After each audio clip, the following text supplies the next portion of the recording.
Alright boys, so what's up? I'm going to show you how to install this little AFR gauge by AEM, and then my little water pump and oil gauges. We'll get those out in a second, but I'm going to knock this this AFR one up. It's pretty easy. So it comes with, I've already started hooking on it, and I was like, you know, I should probably make a video on this. So you get two wire connectors in the back of this. You got a big one on top and a small one on the bottom. The one that goes on the bottom, it's going to run through your firewall, which I'll show you how I got through mine, a little rubber grommet. And this one's going to be your wires. So for mine, I only need a black ground and the red for positive. How I'm running my positive is I got a little fuse tap here. Just go to advance, it taps into your fuse. Let's see if we can get a better, it's kind of what it looks like. And you put your regular fuse back in there, and then your wire gets connected to this.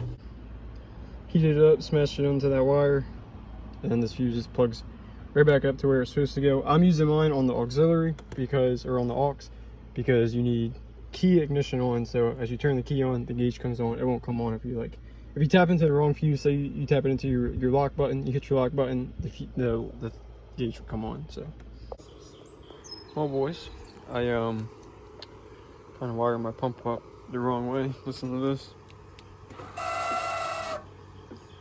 Yeah, it's not good. So I guess I gotta redo my fuse. It's supposed to run like a 5 amp also, but I think this is just temporary. I say that on a lot of things. And then my ground, I got my ground right up to this right here. That's where I have my 2-step ground. Works out great. So I'm gonna have that grounded to this. And then, so then the piece that runs from the back of the gauge all the way into your firewall gets connected to your O2 sensor here. So I have mine ran through this firewall, through this rubber grommet. See where this like that yellow thing is right there? It's a grommet right there. I just peeled it back a little bit and slid it right through there. I was trying to punch a hole through it. This is it right here, right where my finger is. That's it. So that wire runs all the way through here and then comes out to here. This is just like an O2 sensor extension. So then your O2 sensor plugs up to it, and then your O2 sensor goes down into your header. So about to go down there and do that after I finish wiring that up.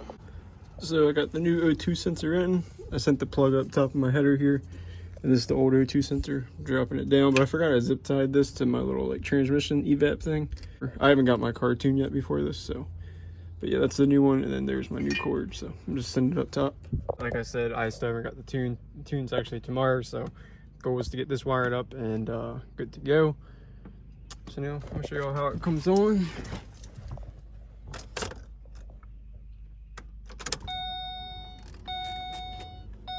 So yeah, she's got power, she's good to go. It takes a while for it to kind of like cut on.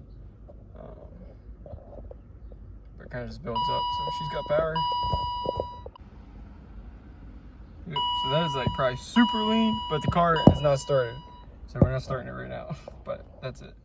So now that I've done blew my car up, if you haven't seen that video, but I was able to tuck this behind the fuse panel, kind of like right back in here, and then I ran everything behind this carpet, and then up top here, kind of like underneath the dash, and then right there. So not too bad, I guess. It kind of cleans it up, and then your tuner's gonna need a couple of these, so he figures that out. And then, like I said, definitely, like I showed that picture.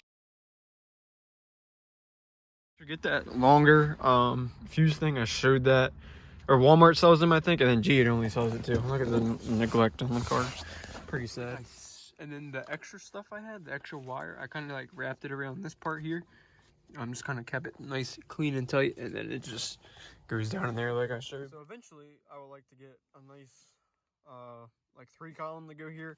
The one on the dash isn't that bad looking, but if I can get the 3-column here, that'll look pretty nice. I do have a water gauge and an oil pressure gauge. I'm actually, now that all this has happened, I'm probably just going to try to go a different route and get like the one that reads them all. Still use this one and maybe just get 2 so I can check the trans and boost and just all that good stuff. So I'm adding a little bit more transmission fluid because we probably lost maybe about a quart and a half because you watched my one video.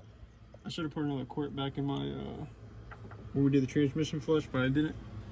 So yeah, make sure we're good on transmission fluid. All I did was add a little bit of like clear hose line to it. Went to Ace, got like 4 foot or 4.5 feet. You only need probably like 4 foot, and then this little funnel.